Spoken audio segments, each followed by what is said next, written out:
Well, these oil and gas bearing formations are the intermediate ones. I'm not really going to talk about those. This cloud of red dots ends up being a pretty significant play. That's what petroleum geologists call a rock formation that's producing an oil or gas over an area.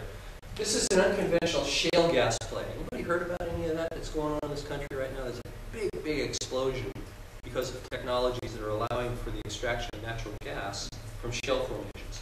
Well, this has been going on in Michigan for about 15 or 20 years. And this cloud of red dots are production of gas from a very shallow formation. And this is a column of rocks here, kind of like that other column. That's the surface. And this is down to that 10,000 feet. But way up here near the surface, this is the drinking water-bearing glacial deposits. This rather shallow formation is the gas-producing formation. And interestingly enough, the gas that's produced has got about 15 to 30% carbon dioxide in it. So natural gas pumped out of the ground has got a bunch of CO2, which you can't burn, of course. So you got to extract the CO2 in order to sell the natural gas. But what do they do with the CO2? It's more CO2 into the atmosphere out of the inactive carbon reservoir. Okay? They've got to extract it, so they use these separation processes to capture part, right? Capture of CO2 from, in this case, natural gas rather than flue gas. Well, some smart guys decided they'd take that CO2 and actually inject it back into these oil reservoirs to get more oil out. But the folks who wanted to conduct a project to test the potential for injecting CO2 said, hey, these guys have got a source of CO2. They're already doing this commercially. Let's go get their CO2 and use it for our injection project.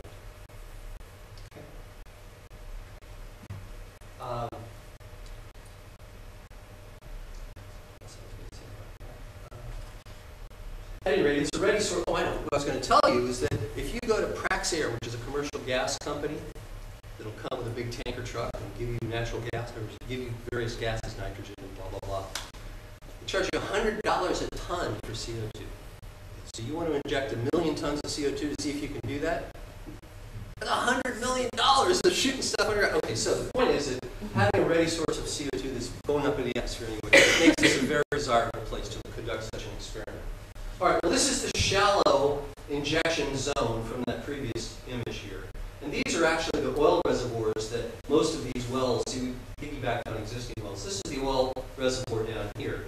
This is the shallow, it's 3,500 feet in subsurface, injection zone that we were exploiting for our experiment. But we utilized existing wells, we utilized the CO2 that's being produced by other commercial processes. So this made this a very convenient and relatively inexpensive project.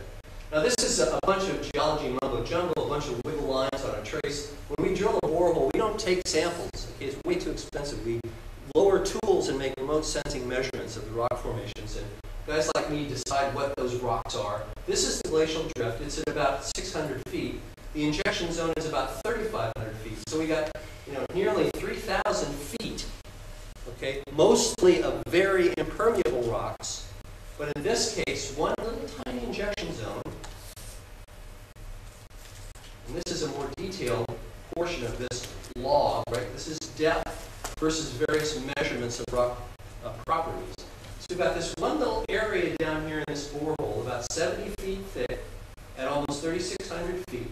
And all these little green lines and things represent the porosity and the injectability of these rocks. So these are very noteworthy rocks in terms of the rest of the column here.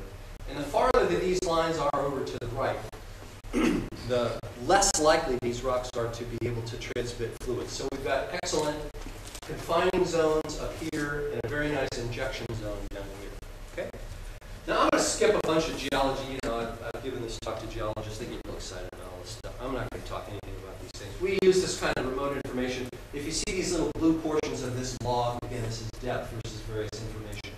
These are the portions where we actually have real rock material. We compare the rock material to these log responses, and we kind of calibrate things and have more confidence in what we have in the subsurface. And we look at things like slabs of core samples that were taken out of the borehole, compare them to our log responses. These are photomicrographs. That's 0.5 millimeter. So this is a highly magnified microscope image. And all this blue is a epoxy dyed blue and injected into the rock. So that's all pore space. Okay? So this is quite a porous rock. And these are the kinds of rocks that constitute subsurface reservoirs. Not big swimming pools, not rivers. Little pores, and a pin would be about that big, pinhead. Okay? Little pores in a rock. Okay? But this is a pretty good reservoir. We're able to inject, and I'll show you here in a minute, we're able to inject an awful lot of material into this formation. Likewise, we can extract an awful lot of material out of this formation. And it's overlain by, and here's another photomicrograph. What's most important is what don't you see much of in that picture compared to that one. You don't see much blue stuff, okay? So that's not a very good rock. There's a little bit of blue stuff. And this one, well, there's no blue stuff in there at all, okay? So this is certainly a very appropriate cap rock or confining layer. Right?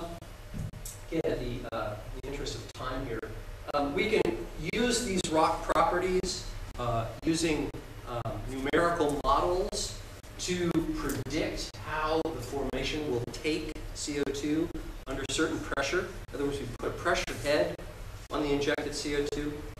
And this graph, this is distance away from a borehole, and this is the concentration of CO2 in the subsurface. What this shows is how the formation is responding to the injection of CO2. And this is the amount of dissolved CO2, and this is actually just pressure.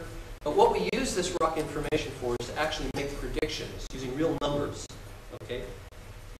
So I, as a geologist, give the rock properties to somebody who knows more about how to do this kind of modeling, and we actually make predictions about the response of the formation.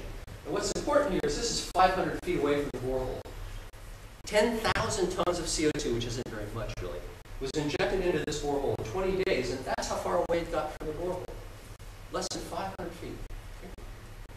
Now, again, I've got more stuff in here that I can tell you about. We also can make measurements of the rate of injected CO2. This is 0 to 900 tons per time. Okay, so these are days, and this is injection, and this is pressure. So we can make detailed measurements of things and compare the actual injection test to the models that we created prior to the injection to see how confident we are in the models predicting how the rocks and CO2 injection is going to respond. That's critical, right? Because we don't have to do it in order to be somewhat confident that the formation is going to respond in ways that we can make predictions of. Right? We can do things like step rate testing, inject at a certain rate, 250 tons per day, 300, 350, etc., and get an idea of the response of the formation to different amounts of CO2 injected. We can then extrapolate. You chemists know how to extrapolate, right? We can extrapolate and get to some potential maximum injection, 500,000 metric tons per year. And think about, remember that 600 megawatt plant was almost 5 million tons per year. So what do we got to multiply this by? How many wells do we have to drill? 500,000 tons per year per well, 5 million tons per year. How many wells? Mathematicians. 10 wells, okay? Drill 10 wells 3,500 feet into the subsurface and get rid of all the CO2 or most of the CO2 that's generated by electric power. All right, well, these are the results of this little experiment. 100,000 metric tons in 20 days. This is what we actually, if you turned it into a year's worth of injection, this is how much we confidently could inject. If we extrapolate, this is how much we could possibly inject. And this was such a successful experiment